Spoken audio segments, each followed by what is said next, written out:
আপনারা টাইটানিক জাহাজের নাম শুনেছেন? টাইটানিক জাহাজের 8 গুণ 10 গুণ বড় একটা জাহাজ আছে, আইকন অফ দ্য সি, আমি দেখে এসেছি। রয়্যাল ক্যারিবিয়ান দেখে এসেছি। সাগরের সামনে জেটিতে যখন দাঁড়ালাম, জাহাজটা যখন যায়, আমার মনে হচ্ছে একটা শহর, পুরো একটা শহর মনে হয় পানির উপর দিয়ে ভেসে যাচ্ছে। পড়েন সুবহানাল্লাহ। এই যে আইকন অফ দ্য সি, এই জাহাজটা, এটার ভেতরে স্টেডিয়াম আছে, সুইমিং পুল আছে, রেস্টুরেন্ট আছে, 3000 4000 রুম বিশিষ্ট, কক্ষ বিশিষ্ট হোটেল আছে।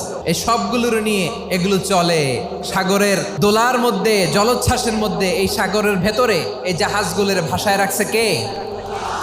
এই যে বাংলাদেশে যে গাড়িগুলো চালান, বেশিরভাগ গাড়ি আসে কিন্তু জাপান থেকে। হাজার হাজার গাড়ি একটা জাহাজ বহন করতে পারে। সূরাত বনী ইসরাঈলের এই চমৎকার আয়াতের ভেতরে আল্লাহ তাআলা বেসিকলি মানব জাতির প্রতি তার 4টি স্পেশাল অনুগ্রহের কথা বলেছেন। 2 নম্বর অংশে আল্লাহ তাআলা বললেন, ওয়া হামালনাহুম ফিল বাররি ওয়াল বাহর, স্থলে এবং সমুদ্রে আমি তাদের জন্য চলাচলের বাহন দিয়েছি। সুবহানাল্লাহ।